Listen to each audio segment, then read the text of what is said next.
হরে কৃষ্ণ। 2024 খ্রিস্টাব্দ 15ই জানুয়ারি সোমবার মকর সংক্রান্তি বা পৌষ সংক্রান্তির দিন কোন কোন কাজগুলি আমাদের করতে হবে এবং কোন কোন কাজগুলি আমরা একদমই করব না। যে কাজগুলো আমাদের করার নিষেধ আছে সেগুলো যদি আমরা করি তাহলে কিন্তু আমাদের জন্য সেটি অত্যন্ত অমঙ্গলজনক। হরে কৃষ্ণ। রাধাকৃষ্ণ ব্লগস ইন্ডিয়া চ্যানেলে আপনাদের সকলকে স্বাগত। আশা করি সকলে ভালো আছেন। তো আজকের এই ভিডিওতে বলা হবে যে পৌষ সংক্রান্তির দিন আমাদের কোন কোন কাজ করলে আমাদের সংসারের জন্য এবং আমাদের জীবনের জন্য অত্যন্ত মঙ্গলদায়ক এবং কোন কোন কাজ আমাদের একদমই করা উচিত হবে না। সেই কাজগুলি যদি আমরা করি তাহলে কিন্তু আমাদের সংসারের জন্য তা অমঙ্গলজনক। ভিডিওর মূল পর্বে যাওয়ার আগে সকলের কাছে অনুরোধ, যারা চ্যানেলে নতুন তারা অবশ্যই চ্যানেলটিকে সাবস্ক্রাইব করে পাশে থাকবেন। যারা অলরেডি সাবস্ক্রাইব করেছেন তাদেরকে জানাই অসংখ্য ধন্যবাদ। ভিডিওটি শুনে যদি ভালো লাগে অবশ্যই লাইক করবেন, কমেন্ট করে জানাবেন এবং পরিচিতদের মধ্যে অবশ্যই শেয়ার করবেন।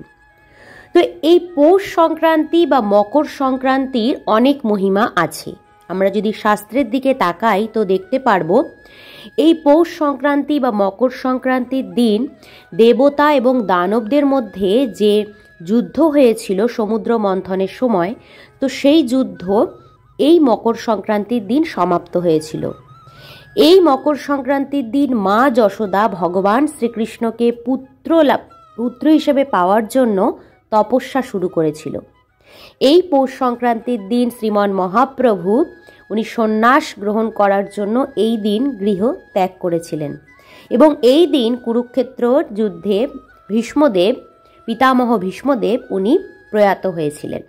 তো এই পৌষ সংক্রান্তির দিন গঙ্গা দেবী যখন মর্তে আগমন করেছিলেন, গঙ্গা দেবী সগররাজের 60,000 পুত্রকে উনি উদ্ধার করে এই পৌষ সংক্রান্তির দিন উনি বঙ্গোপসাগরের সাথে মিলিত হয়েছিলেন গঙ্গাসাগরে।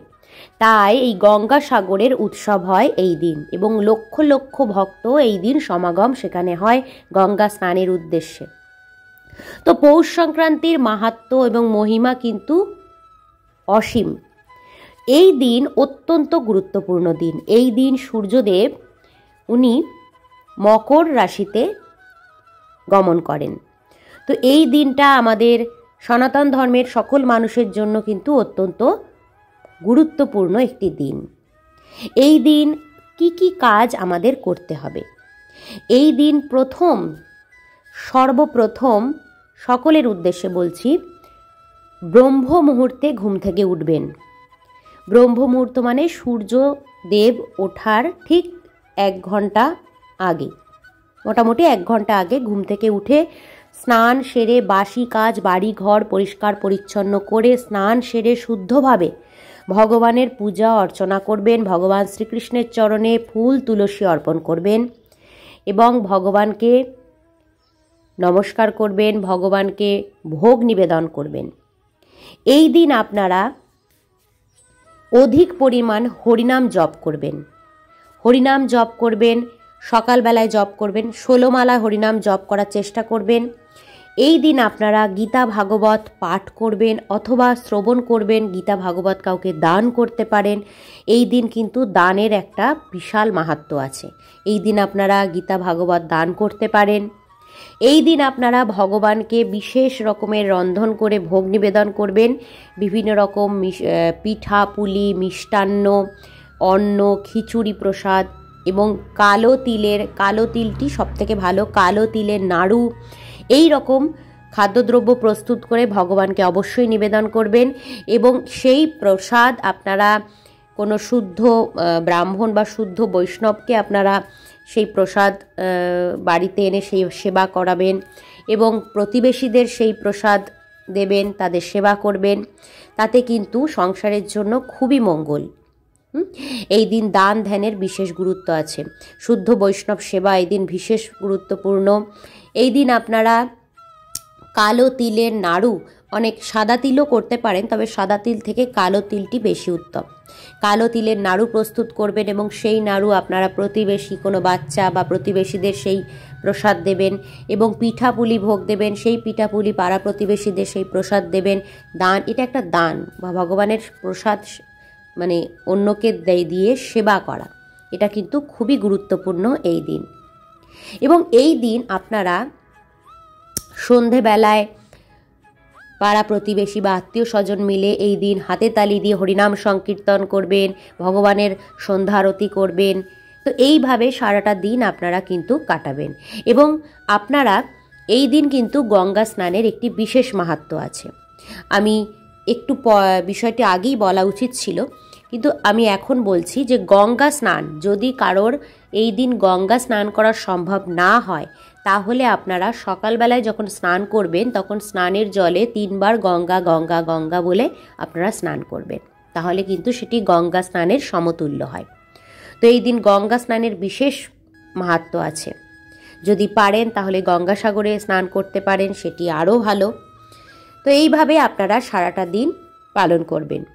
এবার আসি কোন কাজগুলো একদমই করবেন না। এই দিন যারা আমিষ আহার করেন তারা কখনোই এই দিন আমিষ আহার করবেন না। এই দিন নিরামিষ আহার করবেন। সর্বোত্তম ভগবান শ্রীকৃষ্ণের প্রসাদ গ্রহণ করা, এই দিন কৃষ্ণ প্রসাদ গ্রহণ করবেন। এই দিন কোনো রকম অবৈধ সঙ্গের সাথে যুক্ত থাকবেন না, কোনো রকম নেশা জাতীয় দ্রব্য গ্রহণ করবেন না, কটু কথা, হিংসা, বাচালতা এই ধরনের কোনো পাপ কার্যের সাথে লিপ্ত থাকবেন না। এই জিনিসগুলো কিন্তু এই দিন অত্যন্ত কঠোরভাবে মেনে চলবেন, তাহলে দেখবেন সারাটা বছর আপনাদের ভালো কাটবে এবং মা লক্ষ্মী দেবীর বিশেষ কৃপা লাভ করবেন, ভগবান শ্রীকৃষ্ণের বিশেষ কৃপা লাভ করবেন যদি মকর সংক্রান্তির দিন এই নিয়মগুলো মেনে চলেন। আর এই দিন ভুলেও কাউকে আগের দিনের বাসি খাবার, বাসি বা নষ্ট হয়ে গেছে সেই খাবার কোনো মানুষকেও দেবেন না এবং কোনো পশু পাখিকেও দেবেন না। এটি কিন্তু ঘোর অপরাধ, ভুলেও এটি করবেন না। এই দিন যদি বাড়িতে কোনো ভিক্ষুক বা অতিথি আসে তাকে অবশ্যই তার সেবা করবেন, তাকে কিছু খাদ্যদ্রব্য দেবেন, সে খাবার গ্রহণ করবেন, কৃষ্ণ প্রসাদ দেবেন এই দিন তাকে। এতে কিন্তু আপনাদের গৃহস্থের জন্য অত্যন্ত মঙ্গল হবে। তো এইভাবে আপনারা সকলে পৌষ সংক্রান্তির দিন সকলে মিলে সপরিবারে আনন্দ সহকারে উদযাপন করুন, ভগবানের বিশেষ কৃপা লাভ করবেন। মা লক্ষ্মী দেবীর কৃপায় আপনারা সব সময় ভালো থাকবেন এবং আপনাদের সংসারের সমস্ত দারিদ্রতা দূরে যাবে। সকলে ভালো থাকবেন, সুস্থ থাকবেন, আনন্দে থাকবেন। দেখা হচ্ছে আপনাদের সাথে পরবর্তী ভিডিওতে। ততক্ষণ পর্যন্ত সকলে ভালো থাকবেন। হরে কৃষ্ণ।